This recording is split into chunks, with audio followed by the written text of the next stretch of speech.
যোগ দিন, যোগ দিন। চাকরির দুর্নীতিতে ব্রিগেড সমাবেশে দলে দলে যোগ দিন, যোগ দিন, যোগ দিন। নারী নিরাপত্তার জন্য ব্রিগেড সমাবেশে দলে দলে যোগ দিন, যোগ দিন, যোগ দিন। ইনকলাব জিন্দাবাদ, জিন্দাবাদ, জিন্দাবাদ। ভারতের কমিউনিস্ট পার্টি মার্ক্সবাদী জিন্দাবাদ, জিন্দাবাদ, জিন্দাবাদ। সারা ভারত গণতান্ত্রিক মহিলা সমিতি জিন্দাবাদ, ভারতের ছাত্র ফেডারেশন জিন্দাবাদ, আজকের ব্রিগেড সমাবেশে দলে দলে যোগ দিন, আজকের ব্রিগেড সমাবেশে দলে দলে যোগ দিন, যুবকের স্বার্থে ব্রিগেড সমাবেশে দলে দলে যোগ দিন, ছাত্রের স্বার্থে ব্রিগেড সমাবেশে দলে দলে যোগ দিন, ইনকলাব জিন্দাবাদ, ইনকলাব জিন্দাবাদ, সারা ভারত মহিলা সমিতি জিন্দাবাদ, সারা ভারত গণতান্ত্রিক মহিলা সমিতি জিন্দাবাদ। স্বাস্থ্য সুরক্ষার দাবিতে আজকের ব্রিগেডে দলে দলে যোগ দিন, ইনকলাব জিন্দাবাদ, আজকের ব্রিগেডে দলে দলে যোগ দিন।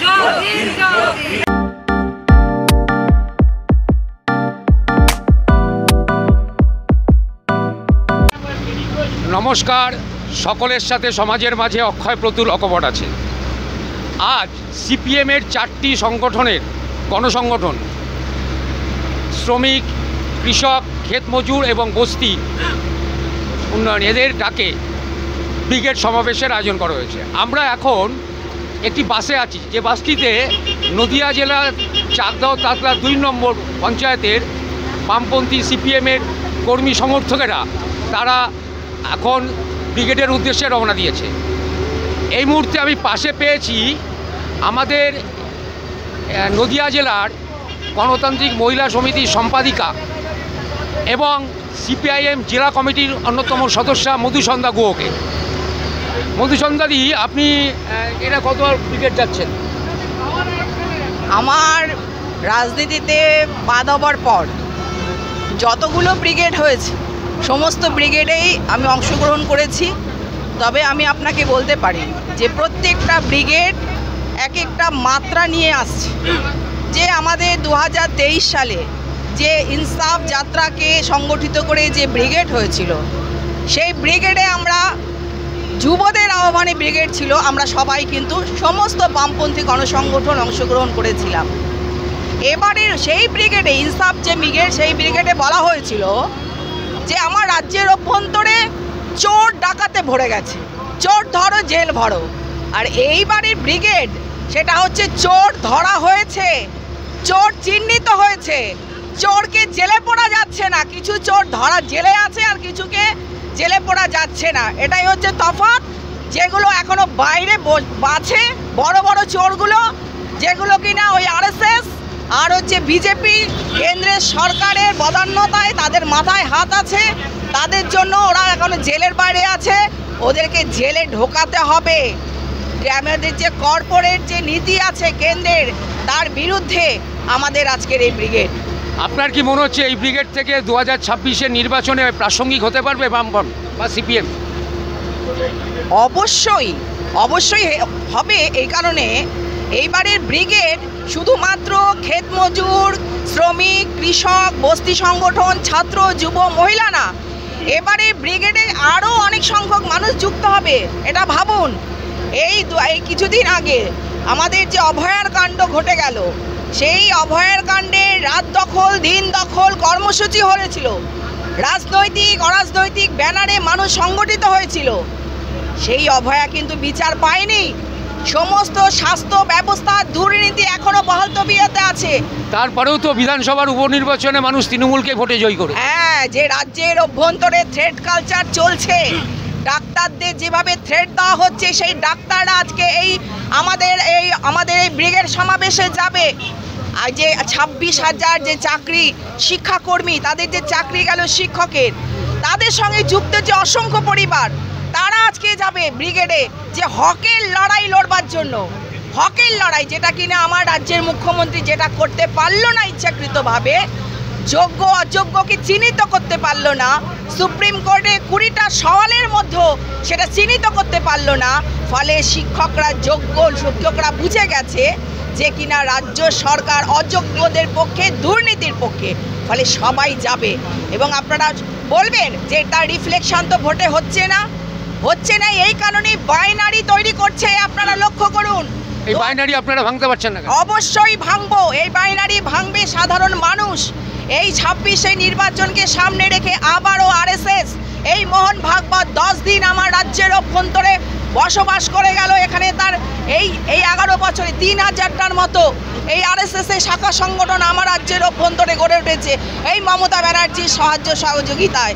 এবং এই নির্বাচনে প্রাক্কালে দাঁড়িয়ে আবার আমাদের যে বিধানসভাকে মানুষের রুচির আলোচনার জায়গা করা দরকার, সেখানে মন্দির মসজিদ মানুষের মধ্যে বিভাজন, সাম্প্রদায়িক বিভাজন, আবার রাম মন্দির, হনুমান জয়ন্তী বলে আবারও কিন্তু 27% এবং মানুষকে পার্সেন্টেজে ভাগ করে দেওয়া হচ্ছে এবং এর বিরুদ্ধেই লড়াই। গত রাত্রে কুণাল ঘোষ, তৃণমূলের মুখপাত্র, তিনি বললেন এটা রামবামের ব্রিগেড হচ্ছে, এরা ব্রিগেডে যায় কিন্তু ভোট এসে দেয় বিজেপিকে। কুণাল ঘোষ তিনি একটা সময় বলেছিলেন যে মমতা ব্যানার্জি হচ্ছে সারদা কেলেঙ্কারির সবচেয়ে বড় বেনিফিশিয়ারি। ফলে সেই কুণাল ঘোষ হয়েছে এখন তৃণমূলের মুখপাত্র। ফলে এই তৃণমূল দলটা চলে যাবে, সেটা সময়ের অপেক্ষা। শুধুমাত্র পুলিশ প্রশাসন সাইড থেকে সরিয়ে দিতে হবে। আমরা দেখতে পেলাম যোগ্য যারা শিক্ষক তাদের আন্দোলনে এই পুলিশ লাথি মারছে। সুতরাং এই সরকারকে, তৃণমূল সরকারকে অতি অবশ্যই মানুষ সুযোগ পেলে আবার ভোটে তাদেরকে পরাস্ত করবে এবং তার প্রেসক্রিপশন তৈরি করতে আজকে ব্রিগেডে যাচ্ছি আমরা। পক্ষান্তরে বিজেপির থেকে বলা হচ্ছে যে এই ব্রিগেড করছেন আসলে তৃণমূলে, আপনারা মানে তৃণমূলের হয়ে বিজেপির ভোট কাটুয়া হিসাবে। এটাই তো কথা। তৃণমূল বিজেপির যে বাইনারি, এটা আমরা বারবার করে বলে এসেছি। মমতা ব্যানার্জি হচ্ছে নারদার 141টা চিটফান্ডের দুর্নীতি ধরা পড়েছে। সারদার কোনো তদন্ত হয়নি। এথিক্স কমিটি, সেই এথিক্স কমিটি ভাত ঘুমে চলে গেছিল। কয়লা পাচারের টাকা এই অভিষেক ব্যানার্জির মাধ্যমে আজকে বিদেশে পাচার হয়েছে। সিবিআই চার্জশিট দিয়েছে, অথচ কেউ ধরা পড়েনি। আজকে রাত জাগায় এই তিলোত্তমার কাণ্ডে সমস্ত প্রমাণ হয়েছে সিবিআইয়ের কাছে, অথচ সেটা কিন্তু আজকে প্রকাশ্যে আসলো না।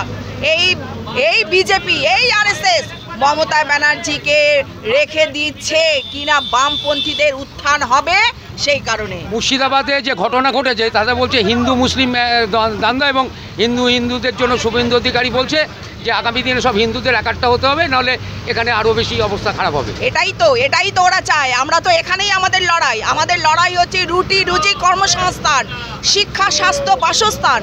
এটা হচ্ছে আমাদের লড়াই। আর ওরা বলে সব সময় কর্পোরেট, মন্দির মসজিদ, হিন্দু মুসলমান, মানুষের মধ্যে বিভাজন। ফলে মানুষ কিন্তু ধরে ফেলেছে,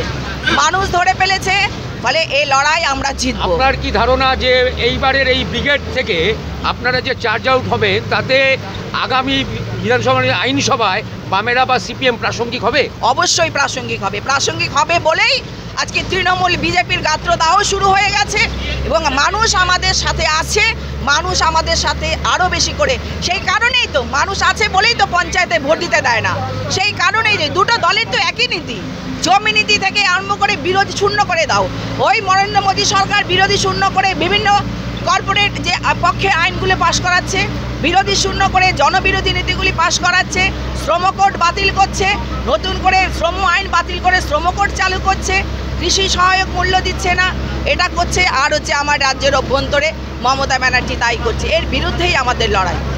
আপনারা শুনলেন মধুচন্দ্রা গুহ, যিনি নদিয়া জেলা গণতান্ত্রিক মহিলা সমিতির সম্পাদিকা এবং সিপিআইএম নদিয়া জেলা কমিটির অন্যতম সদস্যা। উনি একসময় যুব আন্দোলনের নেত্রী ছিলেন। আজকে বাসে যেতে তার সাথে আমরা কথোপকথন চালাচ্ছি।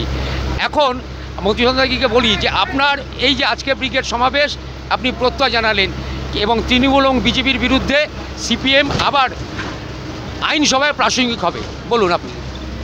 আমাদের এই ব্রিগেড সমাবেশে মহিলা যে আমাদের যে নারীর স্বাধীনতা, নারীর যে মুক্তি, নারীর যে ক্ষমতায়নের কথা বলেছিল বামফ্রন্ট সরকার, যেটা আইন পাশ করেছিল এবং সেটাকে রাজ্য আমাদের যে বিধানসভায় আইন পাশ করেছিল, ফলে সেই মহিলাদের ক্ষমতায়নের পরিবর্তে এই সময় আমরা দেখছি নারীদের মহিলাদের ভোট ব্যাংক হিসাবে ব্যবহার করা হচ্ছে এবং তার প্রতিবাদে যে নারী ধর্ষণ নারী শ্লীলতাহানি ঘটছে আমার রাজ্যের অভ্যন্তরে এবং আমার দেশের অভ্যন্তরে, তার বিরুদ্ধে সংগঠিত আন্দোলন চলবে এবং তার প্রতিবাদে আজকে মহিলারা, ব্যাপক সংখ্যক মহিলারা কিন্তু আজকে ব্রিগেডের ময়দানে কিন্তু সমবেত হবে।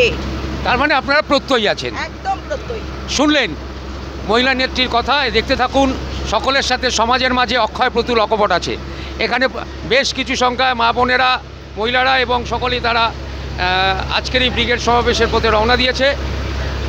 সকলের সাথে সমাজের মাঝে অক্ষয় প্রতুল অকপট আছে।